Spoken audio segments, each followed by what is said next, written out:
Sintonizando Decide, un programa de entrevistas donde podrás inspirarte con historias de vida.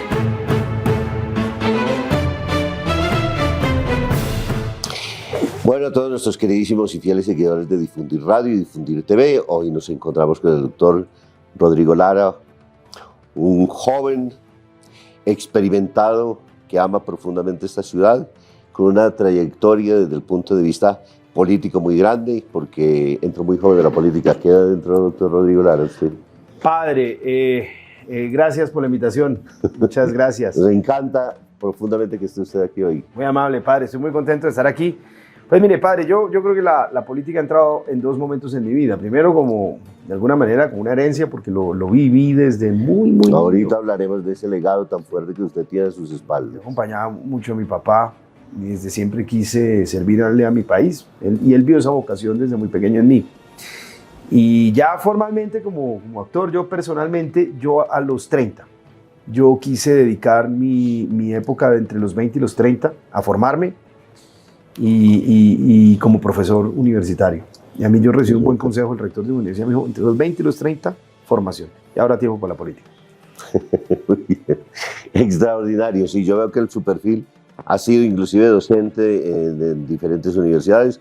Ahora trabaja en el área de consultoría, indudablemente con una especialización muy grande en la Universidad Externada de Colombia, en el Instituto de Estudios Políticos de París, Derecho Minero y Energético Externado, magíster en la Escuela Nacional de Administración en Francia, curso integral de Defensa Nacional CEDAL, curso estratégico de Seguridad Pública de la Policía Nacional, profesor universitario externado de Economía del CESA, director del programa presidencial Modernización, Eficiencia, Transparencia y Lucha contra la Corrupción, presidente del gremio de las compañías telefónicas Móvil Asomóvil, y actualmente entonces trabaja como abogado en la oficina Lara y Asociados, en donde representa judicial y administrativamente algunas empresas, las más grandes del país, en asuntos de derecho administrativo, y actualmente es consultor del Banco Interamericano de Desarrollo, cofundador de la empresa Fintech de servicios y pagos, remesas y compensación para exportadores colombianos en Venezuela, columnista permanente de la revista Cambio y ha sido columnista de la revista Semana,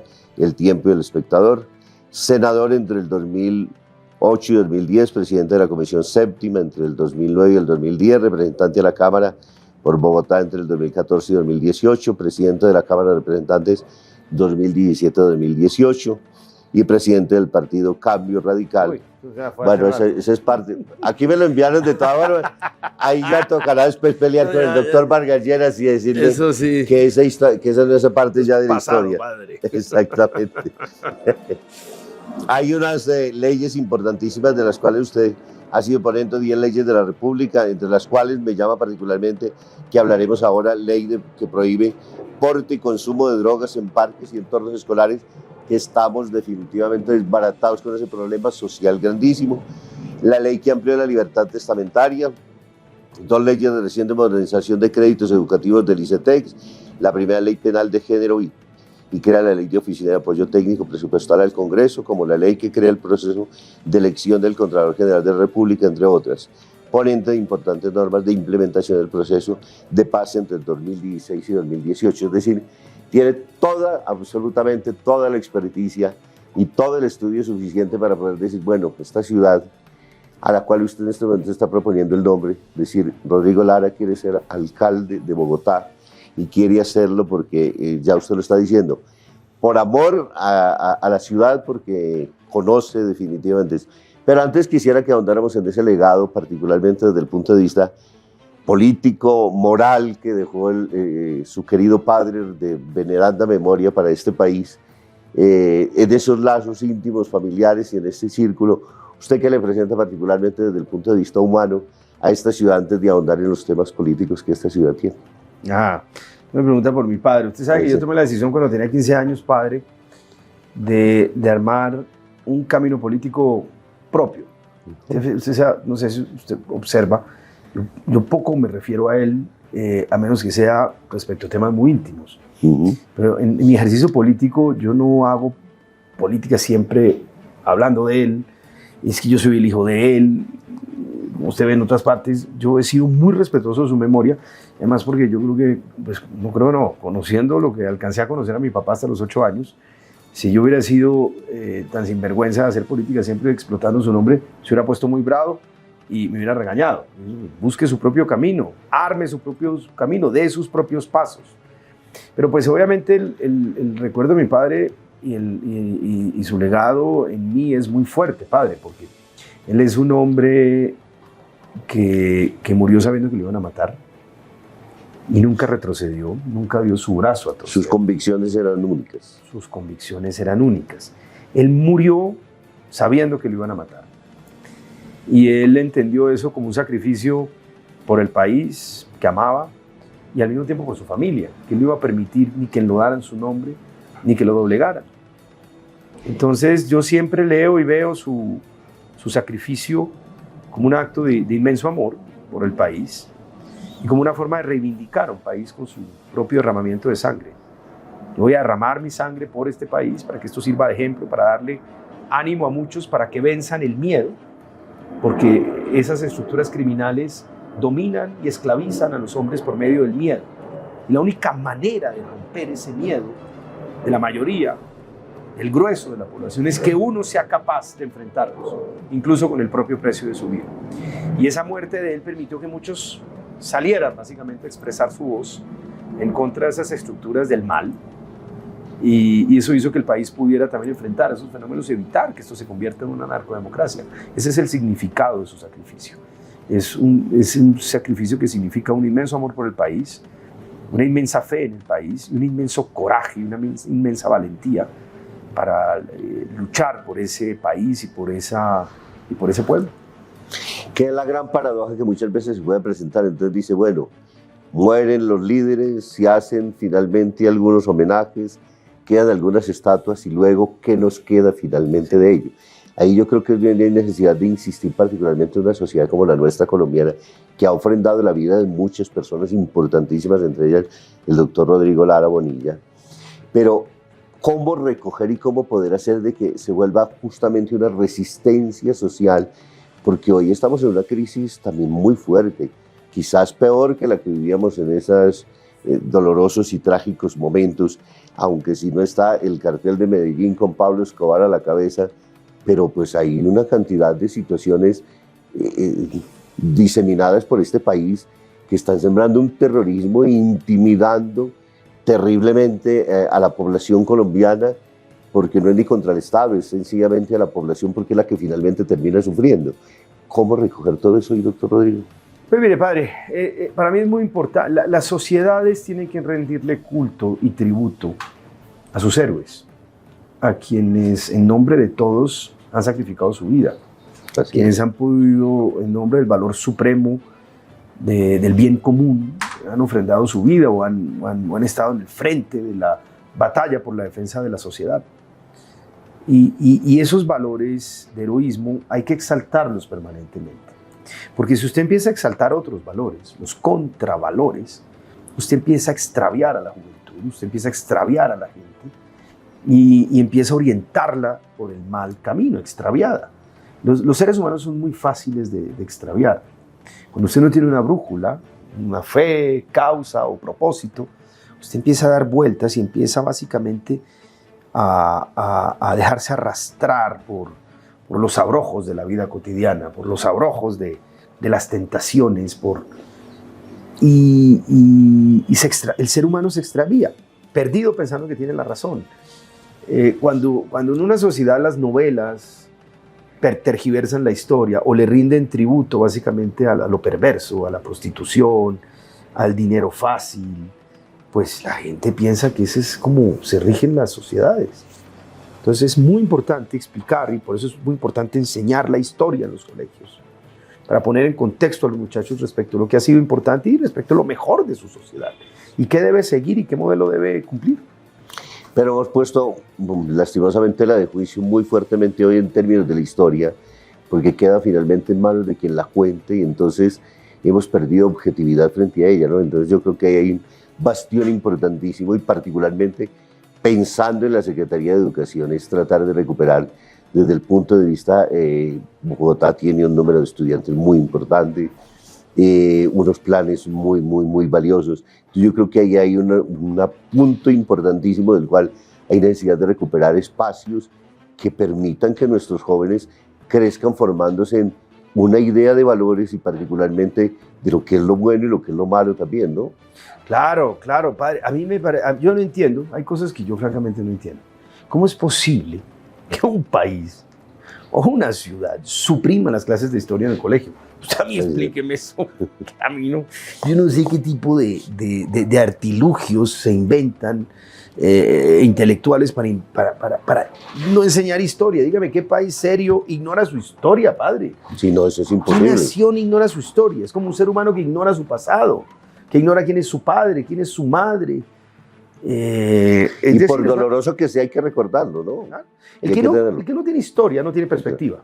Así es. Usted solo tiene perspectiva, usted solo entiende lo que va hacia el futuro, pues si tiene el contexto del pasado. De lo contrario, usted no ve nada. Usted en lugar de ver un bosque, ve una hoja.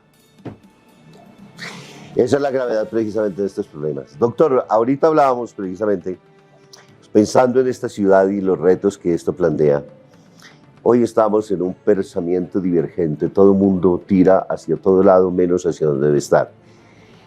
Si algo se ha pensado durante estos tiempos últimamente es que tanto Colombia como las ciudades y los espacios tienen que crear causas comunes a las cuales sean capaces de recoger, oiga, por la diversidad de pensamientos que tengamos y de todo hay necesidad de decir qué es lo que nos aúna y cuáles son nuestras causas comunes. Es decir, usted lo hablaba ahora en términos de caminar por la ciudad. ¿Qué se plantea hoy particularmente en su cerebro con este recorrido desde el punto de vista académico que usted tiene, con la experiencia política que tiene, con los retos desde el punto de vista de mafias que pueden estar incrustadas también dentro de esta ciudad, que nos pueda llegar en un momento determinado a decir, hay una causa común y el doctor Rodrigo Lara la logró sintetizar de tal manera que Bogotá tiene que mirar en una sola dirección? Padre, mire, cuando yo estudiaba, entre los 20 y los 32, 34, yo me regía por el principio de interés general. Uno tiene que gobernar conforme al interés general. Pero de un tiempo para acá me he encontrado con una figura mucho más poderosa que la del interés general, porque el interés general puede llevar a oprimir los derechos de minorías en virtud del interés llamado general. Una figura mucho más inspiradora y mucho más constitutiva de propósito colectivo, el bien común. Y eso lo menciona mucho su santidad el Papa Francisco. El bien común, y es bonito, el bien es mucho mejor que el interés. Y general es lo común, es lo de todo, lo general es impersonal. El bien común, padre, el bien común debe regir la acción política, la acción administrativa. Y el bien común es básicamente poner en el centro ese bien común. Y ese bien común se puede traducir en un propósito de ciudad, un modelo de ciudad. Y es ese modelo de ciudad el que debe unir a todos los ciudadanos. Yo no quiero que todos los ciudadanos piensen igual. No, pues yo no pienso suprimir la individualidad. Yo soy liberal. Entonces yo creo en el individuo desde un punto de vista metodológico. Creo en el individuo como constitutivo de las relaciones civiles, comerciales, personales. Ese es básicamente mi liberalismo. Pero ese individuo tiene que estar regido por el bien común. Y ese es un modelo de ciudad. Entonces yo quiero unir alrededor de ese modelo de ciudad. ¿Qué es lo fácil en la política, padre? Lo fácil es dividir. Y reinar. Claro, dividir y reinar. Sí, señor. Mire, a mí me gusta su sabiduría. Dividir y reinar. Para reinar se divide. Así es. Y eso es perverso, padre. Porque usted está sembrando semillas de discordia en el corazón de la gente. Cuando usted siembra la discordia, usted está sembrando la rivalidad. Cuando usted siembra la rivalidad, siembra el miedo. Cuando usted siembra el miedo, siembra el odio. Y cuando siembra el odio, siembra la violencia. Ese es el camino. Entonces, los políticos más mediocres, si usted va a ver ahorita, por ejemplo, cómo van a salir algunos, dicen, ¿yo cómo hago para reinar en Bogotá? Pues cojamos el camino fácil, pero el camino moralmente muy reprochable. Vamos a jugar con el miedo de la gente, juguemos con el miedo de la gente. Entonces la gente obviamente tiene miedos, tiene miedo frente a lo distinto. Entonces el que votó por Petro le tiene miedo a la derecha, a lo que significan los opositores. Y el que no vota por Petro le tiene miedo a Petro, por ejemplo. Y eso es normal, porque son sociedades donde ha habido mucha polarización. Entonces ellos dicen de manera maliciosa, si me permite la expresión, porque son maliciosos, Padre, pues juguemos con ese odio y vamos a surfear esos odios. Y lo que hacen es alimentar el miedo recíproco. En lugar de entender que el señor que vota por Petro, el señor que vota por Uribe, son los mismos tipos de personas que sufren los mismos problemas. Mi llamado es más difícil, es a unir por encima de esas polarizaciones. El llamado de ellos, de Carlos Fernando Galano, Juan Daniel Oviedo y Enrique Peñalosa es: vamos a hacer campaña contra este señor Petro y con eso vamos a sacar unos votos. Y el llamado del señor Bolívar y ellos es contra los otros. Yo quiero el bien común, Padre, y voy a luchar por el bien común. ¿Se presenta usted entonces como la alternativa de las alternativas en medio de una ciudad y de un país polarizado? Padre, a mí no me da miedo emprender el camino estrecho de la vida. Muy A mí bien. no me da miedo coger el camino difícil. Los flojos cogen el camino fácil. El camino cómodo, el camino de la comodidad. Entonces, pero se pierden, Padre, se pierden. Yo voy un camino más estrecho, porque yo sé para dónde voy. Es un cielo más tormentoso, un camino con más accidentes, pero no importa, yo sé para dónde voy, Padre.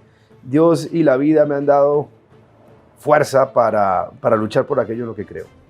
Pues bueno, esperemos que ese sea realmente el camino, porque las grandes dificultades que tenemos las tenemos es hoy de las polarizaciones, ¿no? Es decir, y eso hace que no tengamos ni causas comunes, ni proyectos comunes, ni nada, sino que nos miremos solamente por los intereses individuales. Entonces, como dicen en mi tierra, el que más saliva tiene, más parva traga. Entonces, con eso sencillamente nos llevamos finalmente al resto. Doctor, en términos de ciudad, a ver, pensar, le decía ahora, este tema deporte, de consumo de drogas en parques y entornos escolares, peligrosísimo, dañino. Estamos acabando con nuestros chiquitos, porque ya no pensemos ni siquiera en nuestros jóvenes. Es decir, son los niños, lastimosamente, estas venta de estupefacientes de manera descarada.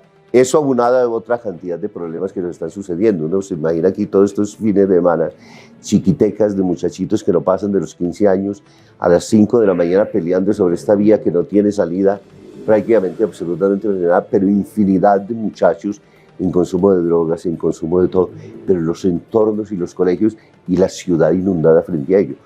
Temas de inseguridad impresionantes, es decir, todo esto, ¿cómo mirarlo en ese proyecto de ciudad que usted tiene? Como usted bien decía, la ciudad está en un declive y en una degradación impresionante. Padre, yo soy autor de la ley que prohíbe el porte y consumo de drogas en parques y perímetros de colegios. Es decir, padre, yo me rijo por un principio de realidad. No puedo hacer una ley prohibiéndole a todo el mundo que consuma drogas. Ya el señor hecho y derecho en su alienación, no lo celebro, es muy malo, porque es una esclavitud la droga. Y uno tiene que ser libre, y eso hace a la gente esclava. Entonces, padre, yo saqué esa ley que prohíbe el porte y el consumo de la droga en los parques y perímetros de colegios y la voy a aplicar como alcalde. A mí el tema de la droga me tiene inmensamente preocupado, padre, porque es que ahí hay una combinación de factores muy compleja. Usted tiene 200.000 muchachos en Bogotá que ni estudian ni trabajan, padre. 200.000 muchachos que ni estudian ni trabajan. Y cuando usted va y mira a los muchachos escolarizados, se encuentra que hay 797.000 inscritos en los colegios distritales, pero solo de esos casi 800.000, solo 114.000 tienen jornada completa, padre. Entonces, los restantes 675.000 muchachos salen al mediodía o tienen la mañana libre. Pero su mamá y su papá tienen que salir a las 5 de la mañana de su casa, si ven aquí, Suba, cualquier barrio, Suba, a las 5 de la mañana a buscar un alimentador del demonio, que nunca pasa una hora exacta. Y ese alimentador le da una vuelta durante la localidad durante 1 hora. Y esa pobre mujer agotada, sin desayunar, llega a un portal a las 6:30 a montarse otra hora en un bus del demonio. Esa señora está 2 horas y media de su hijo, pero se levantó a las 5. Esa señora no levantó a su hijo, no le dio un beso, no le dijo que lo quería, no le preparó el desayuno, no lo vistió y no lo llevó al colegio. Pero lo más grave, padre, es que esa pobre mujer tiene que volver, llegar a las 7 o a las 8:30, 9 a su casa, después de 2 horas y media. Esa señora no sabe qué hace su hijo por la tarde, porque solo tiene media jornada. Esa señora no le prepara un plato caliente de comida, no le lee un libro, no le enseña a rezar, no lo acuesta a las 7. Es decir, la inequidad en materia de transporte está destruyendo la vida familiar, la capacidad de un padre de orientar y educar a sus hijos. entre los 13, los 12 y los 14. Entonces el muchacho, ¿qué ve? Si no tiene su papá, porque además el papá tiene que trabajar también el sábado por la mañana. Sí, claro. El muchacho se rige por esto. Lo que ve y lo que piensa que es bueno y malo está acá, en las aplicaciones, en las noticias. O cuando tiene 13 años le pica la calle. Y el muchacho, ¿quién frena un muchacho? Sale a la calle. ¿Y qué es lo que ve? ¿Qué es lo que aprende de la vida? La perversión del adulto que está en la calle. Entonces, el sistema de transporte está destruyendo la capacidad de los padres de vivir y de orientar a sus hijos. Esos muchachos pueden caer fácilmente en las drogas, porque los pervierten, porque hay droga en el parque, porque hay droga en frente del colegio. O los utilizan para el crimen. Como no los requisan porque son menores, vaya y lleve, empieza a ser mandados y los empiezan a llevar por el mal lugar. Entonces, ahí caen fácilmente las drogas. Y bueno, luego vienen los de 18 y 25 años. Padre. Si usted tiene 200,000 muchachos que ni estudian ni trabajan, pues imagine lo que pasa por la vida de ese muchacho en su etapa formativa más importante. El muchacho a los 18 es un volcán de sueños y de ilusiones, que así hemos sido todos los que hemos tenido 18 años. Para él no hay límite, todo es posible, es una fuerza en expansión ese muchacho. Pero si usted lo tiene sin hacer nada, durante 7 años, usted ve cómo esa fuerza empieza a deprimirse y a degradarse progresivamente. Ese muchacho queda excluido de todos los circuitos, marginado, ergo humillado, porque siente que no tiene lugar. Cuando usted no tiene lugar, usted no es nadie, usted empieza simplemente a desangrarse espiritual y moralmente. Ese muchacho cae en 2 caminos terribles, el de la alienación de la droga pesada, porque es mucho más opresivo el presente que la vida, el escapismo que le da la droga, y el crimen, porque es que lo que les dan las bandas criminales a los muchachos es un lugar, una identidad. El muchacho que no era nadie, que no servía para nada, que ni estudiaba, ni trabajaba, que era una carga para su mamá, para sus hermanos, encuentra allí un lugar. Es alguien, por el mal camino, pero es alguien. Entonces, ¿yo qué necesito? Necesito entender esos 2 problemas. A los muchachos en edad escolar, padre, esto suena un poco fuerte, pero lo voy a hacer. El colegio no es una democracia. Voy a tenerlos a todos, una bolsa con un buen sándwich, una fruta, un jugo. Y mi hijo, a la 1:30 se va a hacer ejercicio. Obligatorio. No, pero tú estás en edad escolar, tú no estás en necesidad de decidir. Estás haciendo ejercicio de 1:30 a 6, todos los días, para que aprenda a vivir, porque la juventud es aprender a vivir. Aprenda a coger método, rigor y disciplina y autoestima, que la autoestima se la da el deporte. El muchacho que se porte bien y que se integre y no arme desorden, le permito trabajar en la logística de organizar 650,000 muchachos. Eso es bien complejo. Y a ese muchacho le permito trabajar, ese muchacho va a ganar y va a devengar y va a aprender a trabajar desde temprano y va a aportar a la economía del hogar. Y a los de 18 y 25 años, a esos muchachos les voy a dar un programa de empleo público. ¿Para qué? Para que me pavimenten las vías, me arreglen los andenes y me arreglen los parques. Después los puedo poner a hacer más cosas, en lugar de darles unos contratistas sinvergüenzas. Con eso yo mantengo a flote ese muchacho. Ese muchacho no me cae en la muerte económica, aprende una actividad, devenga, y a los 25 ya le dijo, mi hijo, ya, se le dio un empujón, usted ya tiene como ahorrar, o ya aprendió a trabajar, estudiar, armar un negocio, algo, pero lo mantuve a flote entre los 18 y los 25 años. Ese muchacho no me naufraga. Esos son mis 2 grandes banderas de política social. Jóvenes seguros y niños seguros. ¿Cómo hacer particularmente para enamorar a los jóvenes hoy de la escuela? Los índices de deserción son impresionantes en todas las etapas, pero particularmente en la universitaria, ¿no? Es decir, estamos a tal punto que hay universidades que lastimosamente no consiguen, aún con carreras de las cuales se dice que tienen mucho futuro, no logran ni siquiera completar los cupos, y está todo dado, están las posibilidades servidas, está de todo. ¿Cómo hacemos particularmente para enamorar a la juventud de hoy a que viva con proyectos y con valores? Porque es que es esto lo que nos está sucediendo más fuerte y más gravemente. Usted propone unas cosas importantísimas, pero que tiene que tener obligatoriamente una acción de motivación interior. ¿Cómo lograrla? ¿A partir de qué? La familia nos destruyó. Sí, padre, porque el sistema de transporte la destruye. Y la situación económica, porque también tienen que trabajar todos 2, son distancias muy lejos. El Papa, en el sínodo que realizó sobre la familia, hace un diagnóstico terrible precisamente frente a eso, lo que pasó y el cómo se desbarató la familia. ¿Qué año es ese sínodo? hace 17, 18 más o menos, eso está recientísimo. 2017, 18. Sí, eso está recientísimo. Búscamelo. Donde él particularmente, yo sí que le regalo las conclusiones de ese libro. Por favor. Donde él particularmente hace el análisis de la familia, y una de las cosas que junto con todos los obispos del sínodo lo que presenta es ese diagnóstico terrible, es decir, esas distancias lejísimas donde no hay tiempo justamente de estar con los hijos, donde no hay tiempo de ayudar, pero se nos desbarató la familia, se nos desbarató lo que Juan Pablo bien decía: en la familia se fragua el futuro de la sociedad. Sin eso, ¿qué podemos hacer y cómo reconstruimos niños y cómo podemos reconstruir jóvenes? Pues justamente, padre, mire, esa es mi gran preocupación. Yo soy hijo, pues mi papá lo mataron cuando yo era muy niño, tenía 8 años. A mí me crió mi mamá, madre viuda. Yo sé lo difícil que es para una madre hacer las dos cosas, padre. Y por eso siempre he tenido una gran sensibilidad hacia ese tema. Yo saqué, por ejemplo, la ley de alternativa penal de género. Es decir, mujer pobre, cabeza de hogar, que comete un delito menor 8 años, sin violencia y por primera vez, yo no la meto presa. No quiere decir que quede impune. Mi hija, mija, usted va y me cumple la pena haciendo trabajo de utilidad pública, pero no la separo de sus hijos. Mi padre, yo he ido a ver las cárceles y es para sentarse a llorar. Mujeres, una señora que tiene una chacita, que se gana 400.000 pesos y necesita unos centavos adicionales para pagar un arriendo, y va por vender una papeleta allá en el 82, donde todo el mundo consume drogas, y ¡pum!, la cogen. 4 años, 5 años. ¿Y dónde quedan sus hijos? Sin hogar, sin techo, en la deserción escolar, muchas veces abusados porque ya no tienen quien los cuide. ¡Ay, padre! A mí sí que me da un dolor. Y esto no puede ser. Entonces saqué la ley y saqué varias de la cárcel, muchas, y las devolví al seno de su hogar, porque eso es familia. Padre, mire, la familia es el lugar en donde se gestan los amores más profundos y más preciosos que puede tener el ser humano, donde saca lo mejor de sí mismo y aprende a dar lo mejor de sí mismo, donde recibe amor y protección, que es lo que después ese ser humano va a devolver cuando sea un adulto.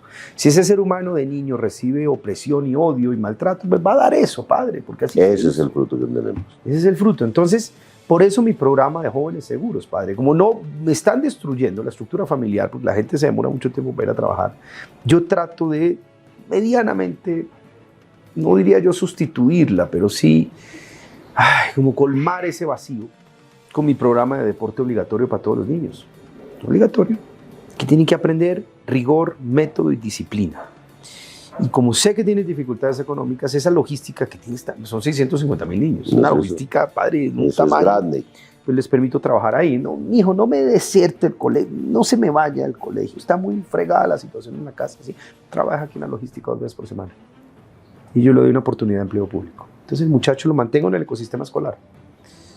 Y con eso le doy tranquilidad a las mamás y a los papás. Pues, pucha, es que no pienso una mamá a 3 horas en bus. ¿De dónde está el muchachito? Un muchachito pues, de 13 años caminando por el parque, por la calle. No, esa mujer no tiene paz, no tiene vida.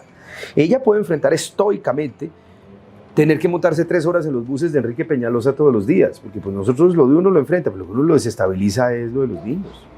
¿Cómo hace esa mujer si tiene una urgencia para llegar en un bus de Peñalosa durante 3 horas? No tiene cómo, padre.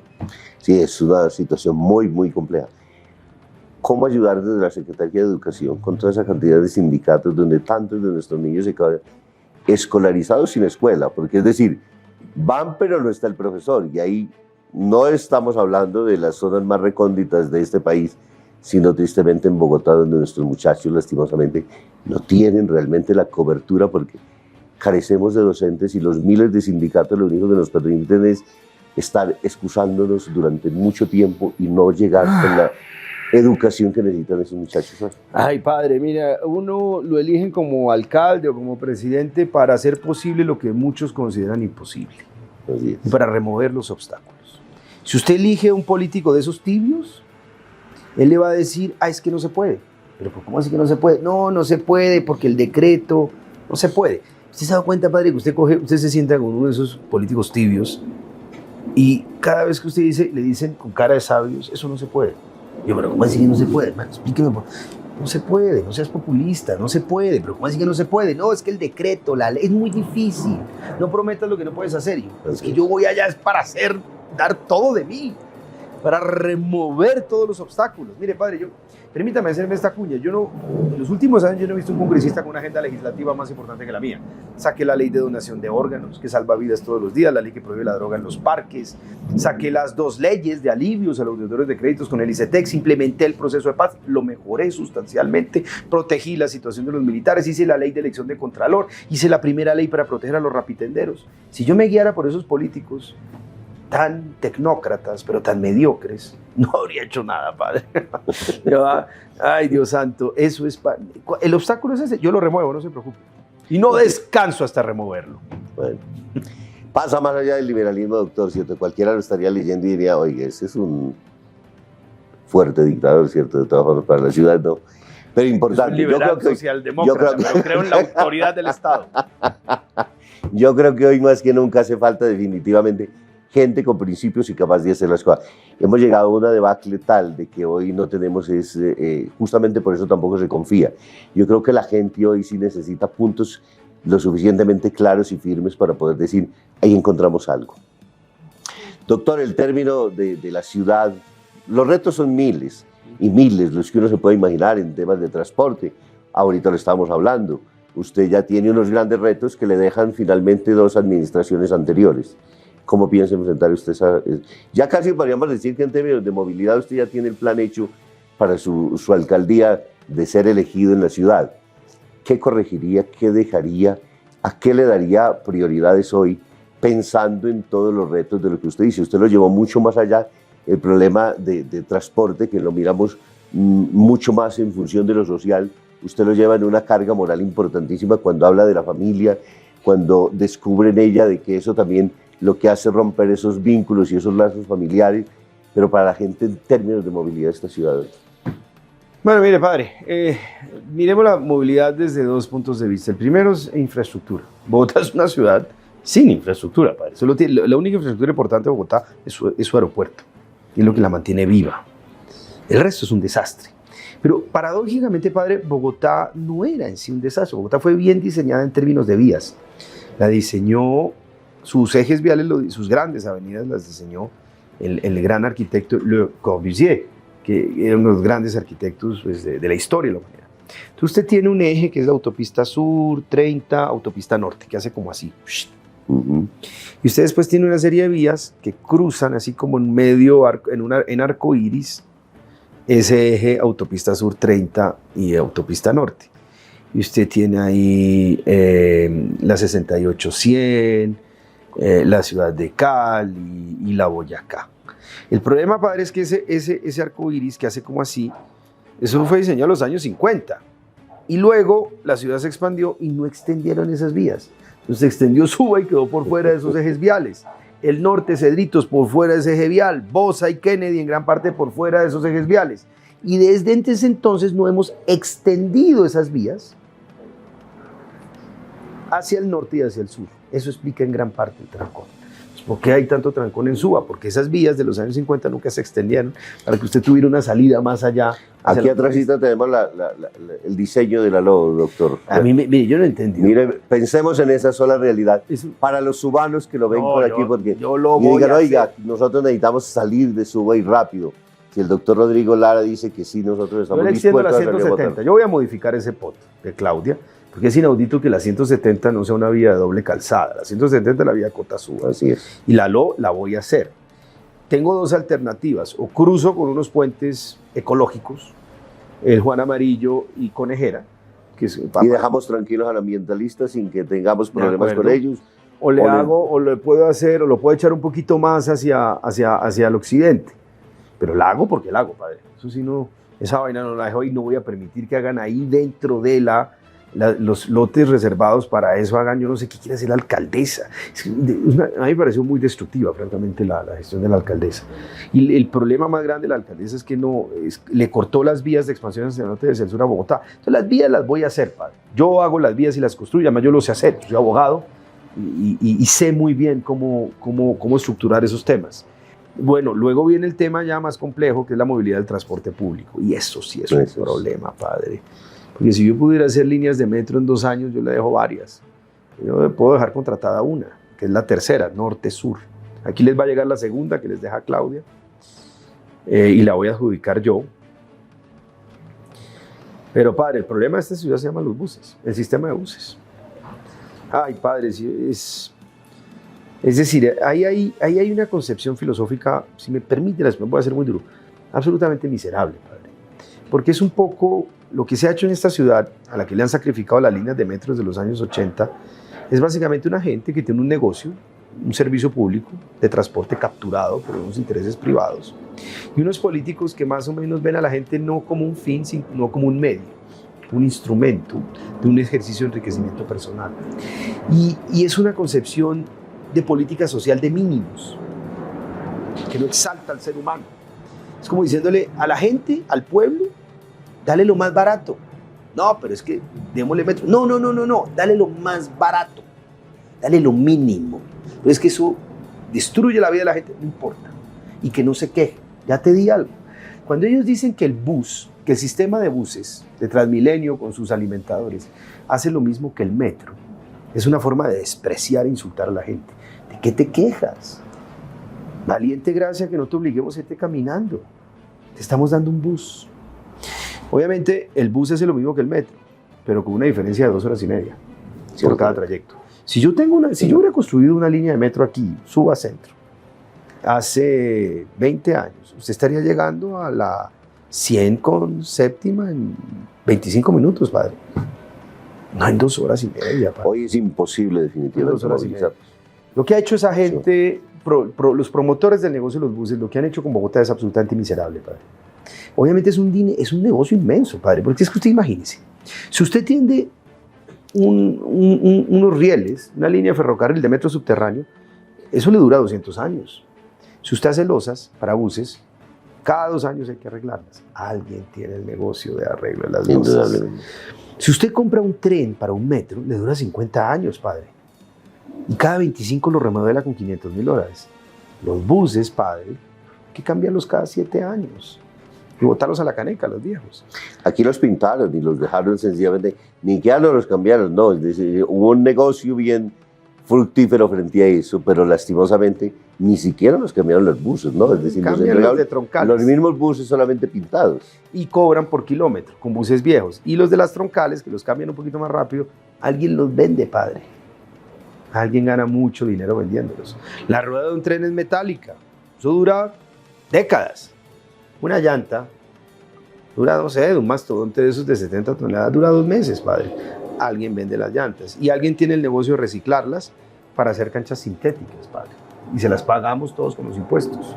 Alguien vende las pastillas de frenos, alguien le pone aceite, alguien le pone... Es decir, la operación de un bus es muy costosa, mucho más costosa que la de un metro. Cierto. Y es un negocio muy jugoso.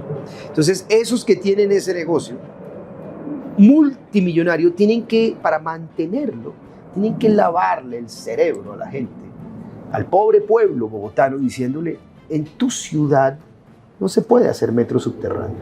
¿Pero cómo? Es la única ciudad del mundo en donde no se puede hacer un metro subterráneo. La única ciudad del mundo en donde han podido venderle a la gente la idea de que aquí no se puede. Y en todas las ciudades del mundo, padre, lo hacen. O venderle el cuento al bogotano que su ciudad es pobre, cuando es una ciudad rica, padre. Una ciudad que tiene 14 billones de pesos de ingreso corriente. Pero Bogotá tiene muchísimo dinero, Bogotá tiene absolutamente todas las posibilidades. Esta ciudad debería tener 5 líneas de metro. Pues Panamá tiene 3, padre, Medellín tiene 3. Y hechas reciente las de Panamá, ¿no? Claro, hechas reciente, pero aquí no, aquí tienen que meterle buses, y buses, y buses, porque padre, imagínense, el señor dueño del negocio de las llantas y el reciclaje de las llantas, o dueño del negocio de la venta de buses cada 7 años, sentado, rascándose el ombligo, si me permite la expresión, el tipo dice, cada 7 años me gano una cantidad de plata vendiendo buses, ¿cómo me van a quitar el negocio? No, pero es que la gente sufre, ¿qué importa? Horrible, padre.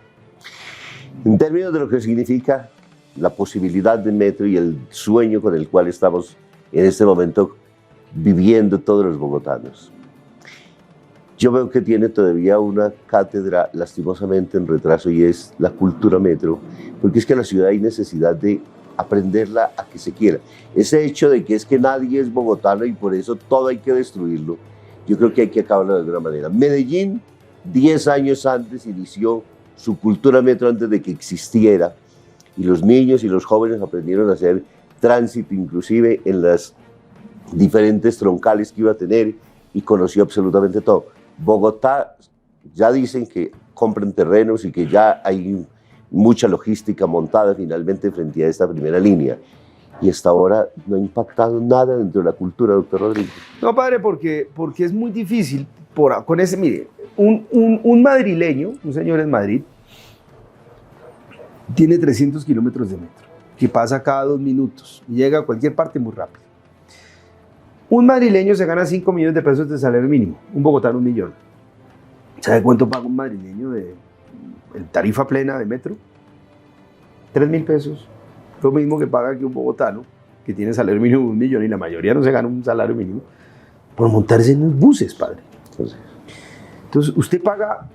Ah, bueno, y los muchachos en Madrid, los estudiantes menores de, no sé, 25 años, no, ellos no pagan sino como 15.000 pesos y tienen acceso ilimitado al metro del mes. Y lo mismo los jubilados. Los estudiantes son privilegiados en Europa siempre. Yo estudié en el 88 en Roma y uno tenía su credencial con la cual tenía el 50% de descuento para poderse movilizar en toda la ciudad. Así es, padre, así es, tal cual. Entonces, cuando a usted le cobran toda esa cantidad de plata por un transporte que le demora 2 horas y media, y además, si usted quiere coger una van aquí en Suba para llegar al portal más rápido, le cobran 2.000, pues nadie va a pagar los otros 3.000, padre. Usted siente odio hacia un sistema que lo trata así de mal. Además que viaja usted en condiciones indignas, donde además abusan de su esposa, de su niña, de su familia. Entonces, cuando hay un estallido social, destruyen ese sistema de buses. Pero ¿sabe qué? Los medios de transporte que cuidan y protegen a la gente, los cuidan. El Metrocable de Ciudad Bolívar, en los estallidos sociales, no lo tocaron. La gente lo cuidaba porque siente que ese es un medio de transporte que la respeta. Además, como es alimentador, es gratis. Entonces usted va y sube y baja. La gente ama su cable, pero odia al bus por todo lo que tiene que vivir y padecer. La gente ama el metro, la línea A y la línea B de Medellín, porque lo trata bien. Así es. El problema es ese. Ahora, yo entiendo, usted también planteó ahorita el tema de que Bogotá necesita más autoestima. Yo por eso voy a contratar con los 10 mejores arquitectos del mundo la construcción del gran ícono arquitectónico de Bogotá. Y ese va a ser el nuevo Museo del Oro. Porque Bogotá es el mito del Dorado, Bogotá es el mito de entrada del Dorado, básicamente la leyenda del Dorado, y tiene el más grande y único Museo del Oro del mundo. Pero por allá, como perdido y arrumado en el centro. Va a ser el edificio más extraordinario que tenga Colombia, uno de los más extraordinarios del mundo, para que albergue ese museo y sea el punto de encuentro, de identidad de una ciudad, el punto de renacer de esta ciudad. Y bueno, en esta crisis vamos a encontrar la fuerza para renacer, padre. Las crisis son siempre buenas, desde que seamos capaces de sobreponernos a ellas, ¿no? Y creo que es lo más importante que tiene finalmente toda crisis. Cuando se lee bien, es una oportunidad, no es una desgracia absolutamente para ninguna sociedad. Así es, padre. Así es. Doctor, en términos de ciudad, pues hay muchísimas cosas para decir. Pero yo sí creo que queda una deuda importantísima en términos de movilidad.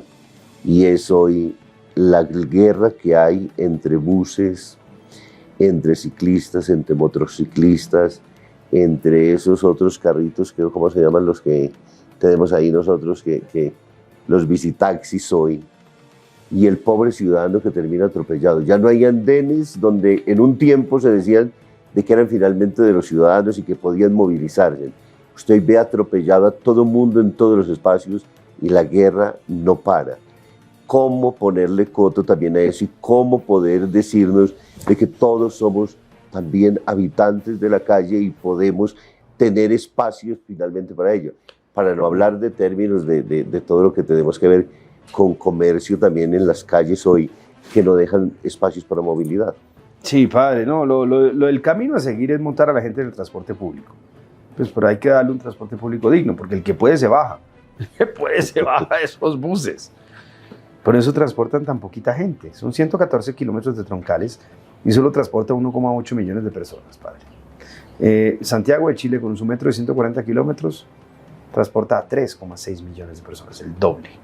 Es casi el 70% de una ciudad, porque Santiago tiene 6 millones de habitantes.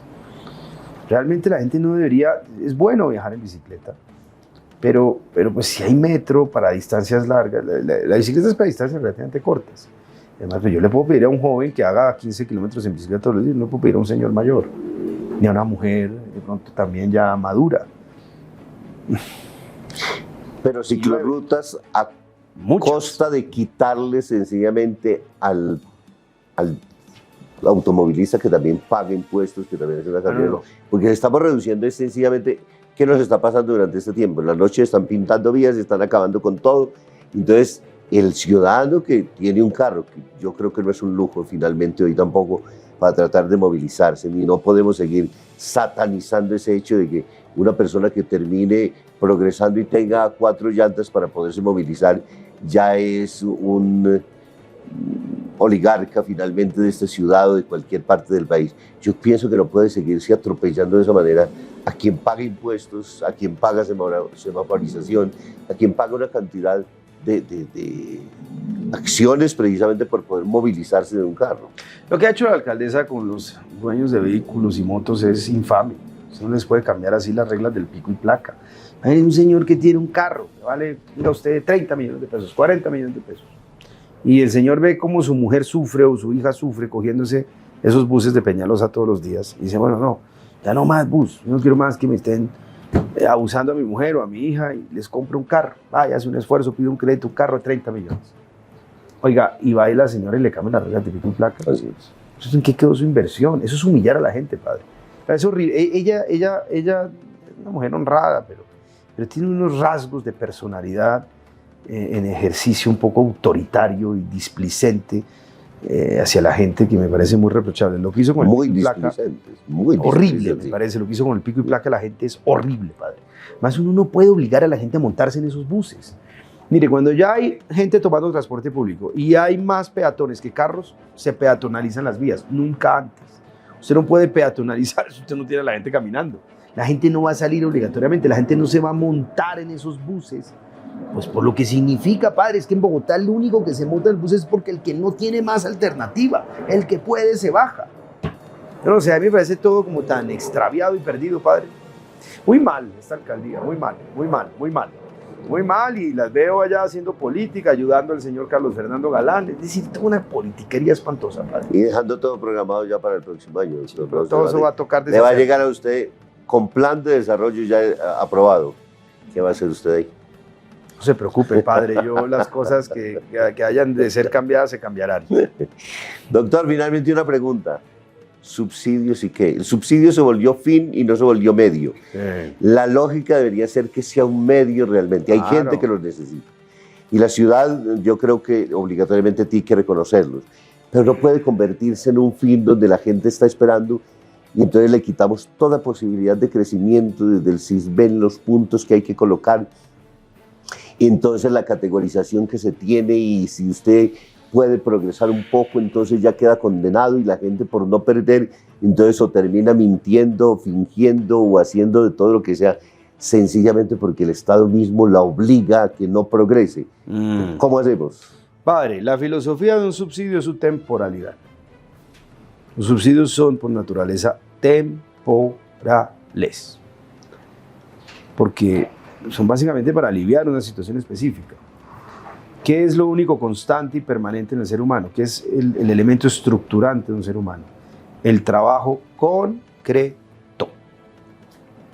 Trabajo es lo que le da a usted un lugar, una identidad, lo que le permite ser alguien, pero sobre todo lo que le permite tener dignidad, padre. El subsidio no le da a usted dignidad. El subsidio le da un alivio. Pero cuando usted mantiene a la gente con plata regalada, un subsidio, pues usted lo está humillando, diciéndole, toma la plata, no sirves para nada. ¿Cómo así? Cada ser humano, yo soy liberal, yo creo en el individuo, cada ser humano es un universo por ser descubierto. Cada ser humano tiene talentos que deben ser reconocidos. Y todo ser humano tiene un talento que debe traducirse en una materialización de su idea a través de sus manos, que es su trabajo. Y así funcionamos. Nosotros tenemos ideas, como somos seres racionales, y tenemos manos para concretar esas ideas en algo concreto. Es de la esencia de nosotros. Eso es. Entonces, el señor que no tiene trabajo, es un señor lleno de ideas, pero que no materializa nada, y se frustra. No, que tiene una plata, se frustra igual. Entonces, lo que se necesita es trabajo concreto. Eso es darle dignidad a la gente. Y ese trabajo concreto pues, lo tiene que proporcionar la economía. Pero como la economía no me está incluyendo a los muchachos de 18 a 25 años, me los están dejando por fuera, yo necesito salvarlos y evitar que me caigan al precipicio. Ese es mi programa Jóvenes Seguros. Trabajo, sí, mantenerle rutina de trabajo. ¿Yo qué puedo ofrecer? Me repachar las vías, me arreglan los parques, me arreglan los andenes. Y ya verás, mijo, a los 25 ya te mantuve a flota, ya viene tu progreso, tu plan de vida. Ya aprendiste a trabajar. Bueno, mi querido doctor, las últimas palabras suyas para que conquiste el electorado de Bogotá, porque ya hemos escuchado las propuestas, ya sabemos quién es Rodrigo Lara, ya conocemos su carácter, sabemos que es un tipo emprendedor, capaz, y cuando hay necesidad de tomar determinaciones, las va a hacer sencillamente. Ahora usted dígale finalmente a estos queridos seguidores nuestros, ¿qué espera de ellos y ellos cómo pueden responder a estas iniciativas suyas? Bueno, padre, yo soy un liberal socialdemócrata. Un socialdemócrata es una persona inspirada por la doctrina social de la Iglesia. Muy bien. Eso es un liberal socialdemócrata. Mi lógica no es un liberal del sálvese quien pueda o la ley del más fuerte. Eso no me gusta. Liberal socialdemócrata. Estoy en un proceso independiente. Estoy haciendo un esfuerzo muy grande por tener un vehículo propio independiente para hacer política y poder llegar a la alcaldía. Quiero ser un instrumento del bien, quiero ser un instrumento de los jóvenes, de las familias, quiero ser un instrumento de los bogotanos para mejorar y lograr el bien común, padre. Ese es mi propósito, servir, dar, porque yo disfruto más dando que recibiendo, y salvar a esta ciudad de esta crisis y encontrar en esta crisis la fuerza justamente para esa salvación. Para mí no hay fatalidad, padre, la única fatalidad en la vida es la muerte. Para mí yo estoy lleno de energía, he servido y donde he estado he dado resultados. Y no nos dejemos distraer ni manipular por los que van a sembrar discordia, división y odios. Aquí hay un proyecto en la mitad que se llama Bogotá y la única forma de salir de una crisis es entre todos, con muchas manos. Entonces los invito a que me acompañen con su voto. Este 29 de octubre, Rodrigo Lara por el movimiento Lara, el alcalde. Mucha seguridad, porque contra el crimen no hay alternativa distinto a combatirlo. Todas esas estructuras del narcotráfico, toda esa gente, toda esa perversión, todo eso lo vamos a poner en su lugar, que es la cárcel o el sometimiento, padre. Muchísimas gracias, doctor Rodrigo. Encantadísimo de que haya estado aquí. Pues esperemos que haya otras oportunidades de diálogo muy interesantes y pues la mejor de las suertes, doctor Rodrigo. Siempre en las manos de Dios y con el firmísimo propósito de que la política es la mejor forma de servir a un pueblo. Gracias, padre. Muy amable. Muchas gracias por la invitación.